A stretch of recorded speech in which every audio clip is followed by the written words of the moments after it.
Play অফের দৌড়ে আজ দিল্লির বিরুদ্ধে কেকেআর।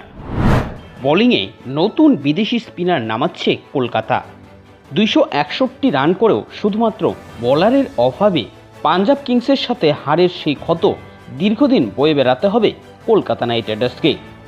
আজ ঘরের মাঠে কেকেআরের প্রতিপক্ষ দিল্লি ক্যাপিটালস। তাদের বিরুদ্ধে আজ জয়ে ফিরতে মরিয়া নাইট শিবির। 2024 সালের আইপিএলে এখনও পর্যন্ত কলকাতার ব্যাটিং লাইন খুবই স্ট্রং, উল্টো দিকে ততটাই দুর্বল হয়েছে বোলিং লাইন। শুধুমাত্র সুনীল নারিন বাদে কারোরই বোলিং লাইন আপ বর্তমানে ঠিক নেই। বোলিং বিভাগের এই শোচনীয় পারফরমেন্সই আজ বড় চিন্তার কারণ কলকাতা শিবিরের। এই কারণেই দিল্লি ক্যাপিটালসের বিরুদ্ধে বোলিং লাইন আপ আরও স্ট্রং করতে বোলিংয়ে একাধিক পরিবর্তনের সম্ভাবনা রয়েছে। আজ শেষ ম্যাচে স্টার্কের চোট থাকার কারণে তার পরিবর্তন হয়ে খেলতে এসেছিলেন শ্রীলঙ্কার পেসার দুষ্মন্ত চামিরা, তবে তিনিও ওদিন ভালো পারফরমেন্স করতে পারেননি। সূত্র মারফত জানা যাচ্ছে যে স্টার্কের চোট এখন অনেকটাই ঠিক হয়ে গেছে, তাই তাকে আজ আবারও নামানো হতে পারে।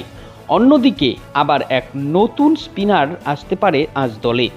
দিল্লি ক্যাপিটালসের বিরুদ্ধে কেকেআরের জার্সিতে আজ অভিষেক হতে পারে নতুন বিদেশি প্লেয়ার। সুনীল নারিন পেতে পারেন নতুন সঙ্গী। কেকেআরের নতুন বিদেশি হিসেবে আজ মাঠে নামতে পারেন আফগান মিস্ট্রি স্পিনার আলহা গজনফর।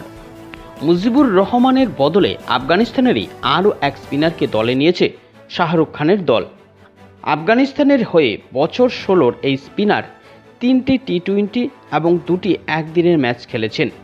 6টা প্রথম শ্রেণীর ক্রিকেটে 5 উইকেট নেওয়ার রেকর্ড রয়েছে তার। আফগান স্পিনার খেললে সেই জায়গায় বসানো হতে পারে বরুণ চক্রবর্তীকে, আর তার বদলে খেলতে পারেন চেতন সাকারিয়া বা বৈভব আরোরা। আল্লাহ গজনফর খেলতে পারেন স্টার্ক বা দুষ্মন্ত চামিরার জায়গায়। যদিও এই বিষয়ে এখনও পর্যন্ত কোনো কিছুই চূড়ান্ত করেনি দল।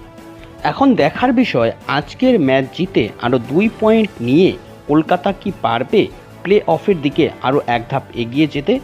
তো এই নিয়ে আপনার কি মতামত কমেন্ট করে অবশ্যই জানাবেন। আপনি ইউটিউব থেকে ভিডিওটি দেখলে চ্যানেলটি সাবস্ক্রাইব করে রাখবেন, ফেসবুক থেকে দেখলে পেজটি ফলো করে রাখতে ভুলবেন না।